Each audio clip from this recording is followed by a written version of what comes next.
Good morning, everyone. I would like to start off by thanking the conference organizers for inviting me to share my story, or City Welding story, with all of you.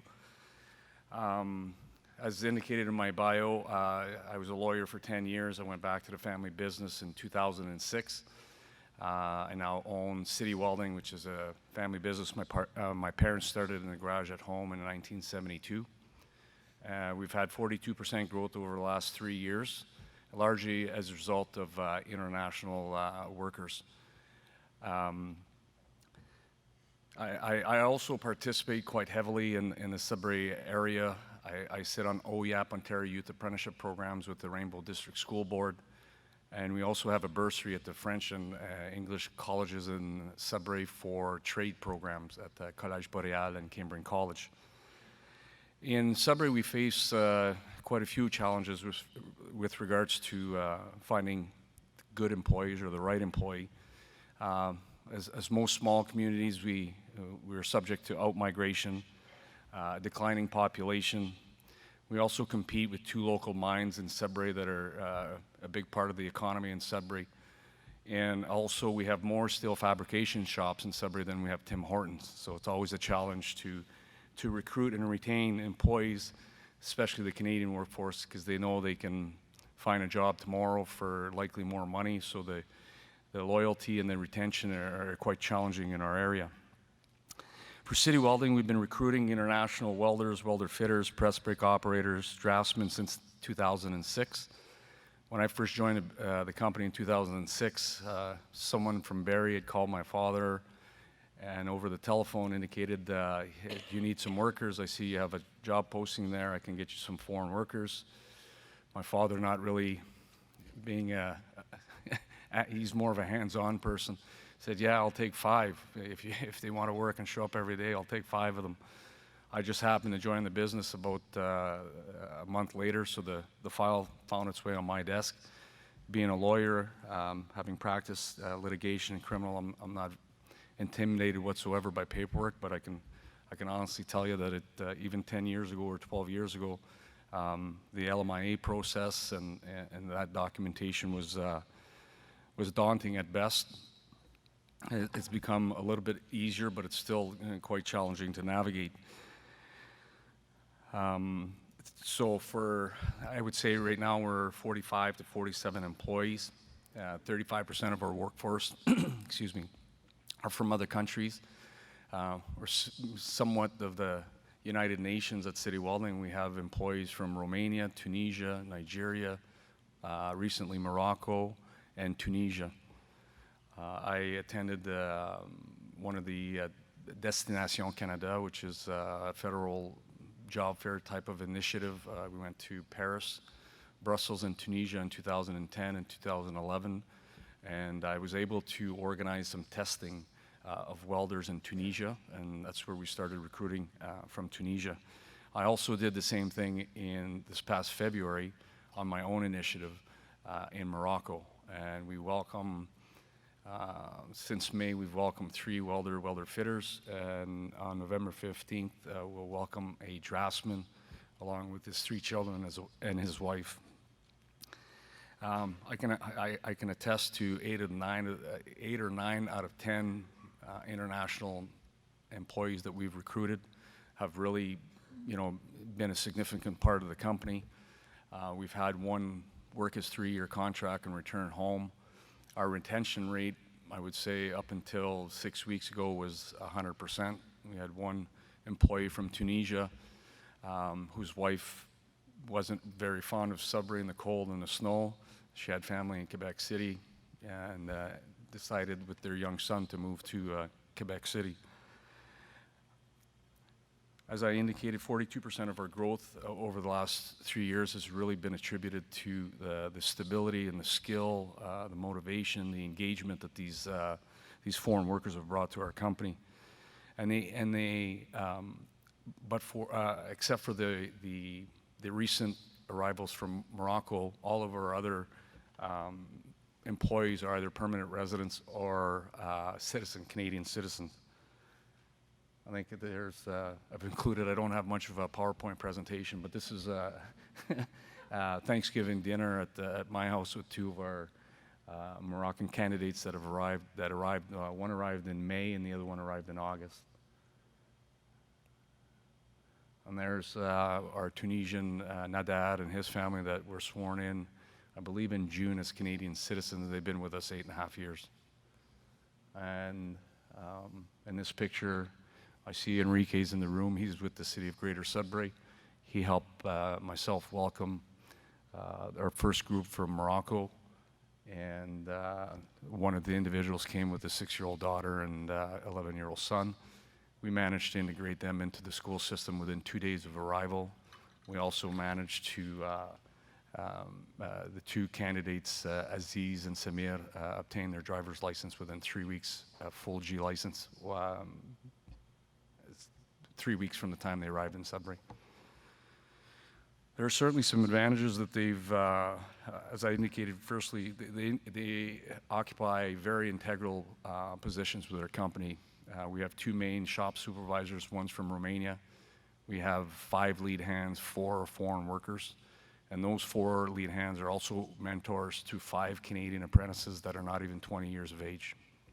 So we're very fortunate in the sense that we've been able to get involved with the local colleges and attract, one's a young lady who's a millwright, and the other 4 are welders, and they're being mentored or supported, coached by the foreign workers.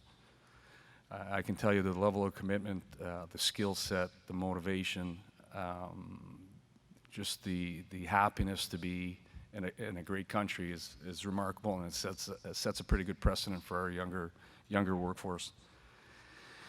Some of the advantages I can attest to is they have near perfect attendance. They basically ask permission to go to a dentist appointment. They'll tell me, Mr. Robert, I have a dentist appointment in January at 10 o'clock. May I leave at 9:30? We'll be back at 11. They leave at 9:45. They're back at 10:45, and they'll work the extra hour if the work is there.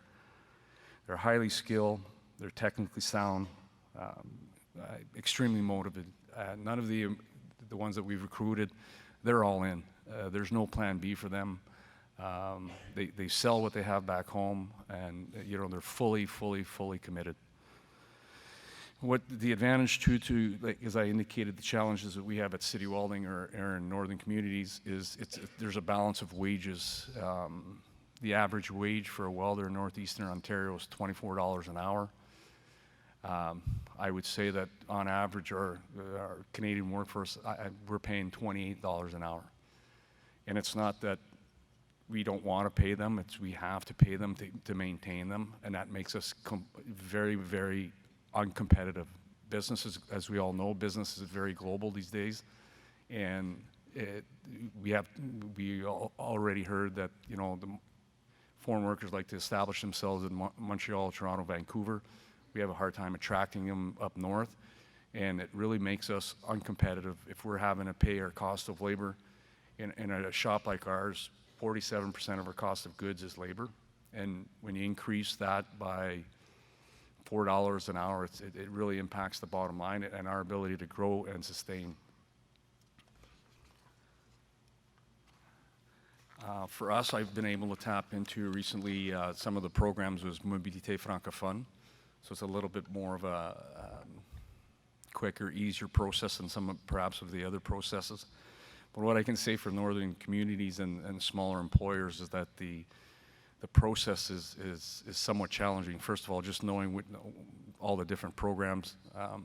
My 2 colleagues shared some of the programs and what some of the provinces and what the federal government are doing, but most of the employers I speak to in Northern Ontario or even Sudbury have no idea where even to begin. So that's part of my passion, and I'm even helping other welding shop recruit welders to come to the Sudbury area.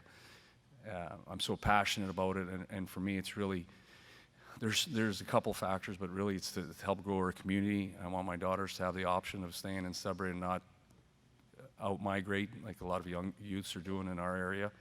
But also, the quicker I can help other welding companies staff their needs, the less likely that there's still some of my employees.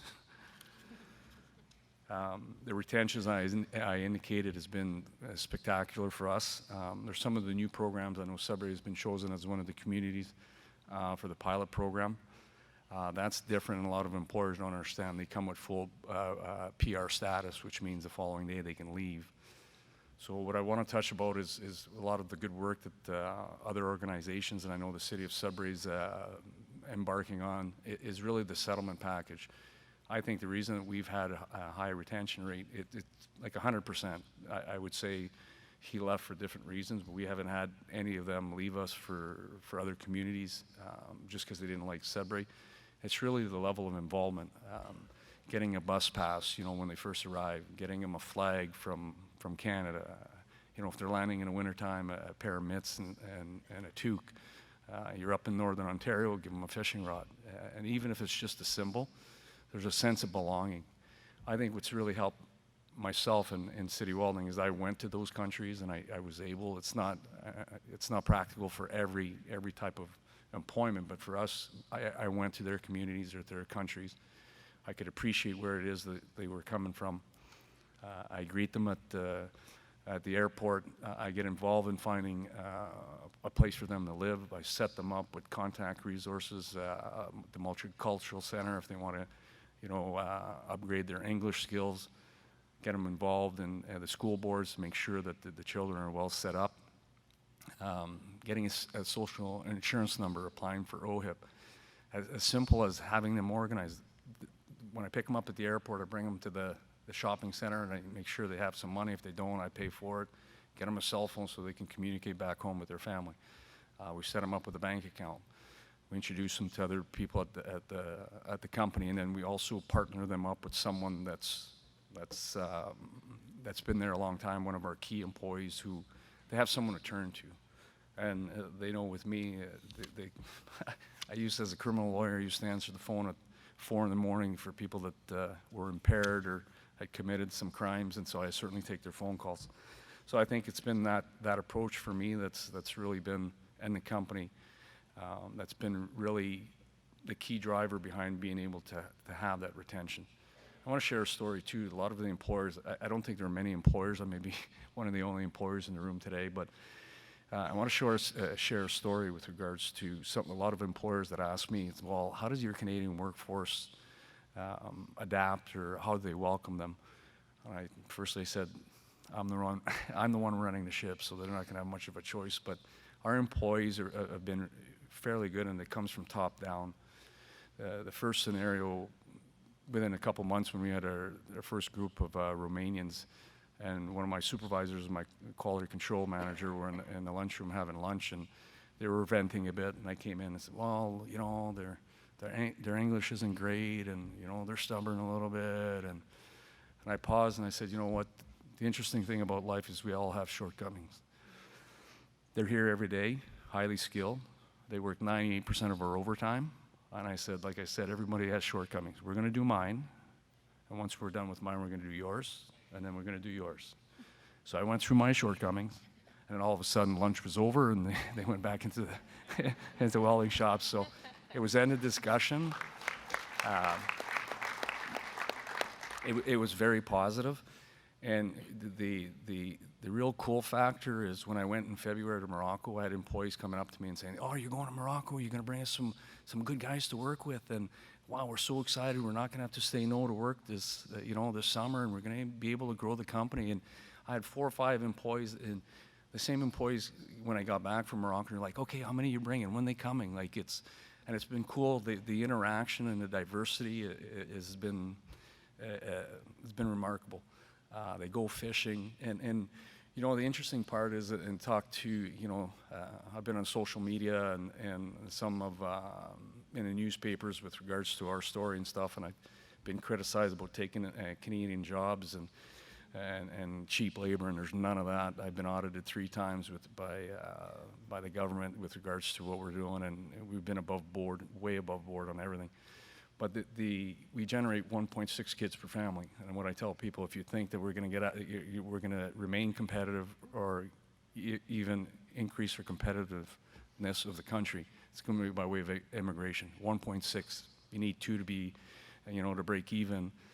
And we have challenges with the younger generation with regards to their readiness to work, but the bottom line is there's just not enough bodies. Some of the best practices, it's really an investment, and I say that to employers, it's an investment. You know, I say to employers, okay, move within your city, and how troubling is that? Move within your province, move different provinces, okay, now move countries. Food, faith, weather, just be patient. They show up every day, highly engaged, motivated. I can tell you it's a lot more challenging in the Canadian workforce to have that, and it's just become too easy for us here in Canada. I equated the big difference. People say, well, it's work ethic. I can tell you that our Canadian workforce at City Well, they know with me, it's they don't have the choice. It's not a work ethic. But, you know, can you work tonight? We got to finish this project. Well, I got to play soccer. No, you don't got to play soccer. You want to play soccer. Can you work on the weekend? I got to go to camp. No, you don't got to go to camp. You want to go to camp. So the difference between the work ethic, it's not the work ethic, because they have a great work ethic, but I boil it down to credit. The difference has really been, for me, credit, sense of entitlement. It's just too easy. There's, like I indicated, there's no plan B for these, and we have 5 different countries, and it's been the same criteria across the board. Challenges, there's certainly some challenges. Number one would be language. But I tell employers, and I tell, you know, that's why the communities, you know, developing programs around the onboarding and the retention piece is critical. I've been doing it, so I certainly see the benefits of it. But for other employers that, you know, maybe a 3-4 person operation, they certainly don't have the resources, or, and I especially in northern communities, I have a difficult time understanding how more employers aren't looking at international recruitment as a strategy. And it's really around, you know, it's complex. It's a strategy. It's going to take some time. We've been developing it over 12 years. But I think the importance is really the communities. Really interested in working with the City of Greater Sudbury to offload some of the things I've been doing. Perhaps, you know, a bus pass, you know, it may seem really, and not every community may have a transportation system, but it's critical. Just the little things. A list of resource numbers that they can call if they want to have a question about bringing a family member or driving, bank accounts, that kind of stuff. It's definitely, the community support is paramount. A little less, I would say, but still very important if they come in on a work permit. But these pilot programs, I think it's critical for the municipalities to develop a very, very solid settlement package. Because like I said, what a lot of employers don't know yet is that the second they arrive in Canada, they have full permanent residency, so they can leave at any time. So I hope some of that information was useful, and it's really my pleasure to be able to share some of our experiences, and really want to thank everybody in the room for whatever small part or big part that you play in this, because I certainly see it as critical to our country and to smaller communities, because you know, and it's funny because, you know, employers in northern communities say, oh, I just need bodies, I just need people. No, we need to stop, and we need to say we need the right people. We have to look a little bit different where we're going to find those right people. So thank you very much.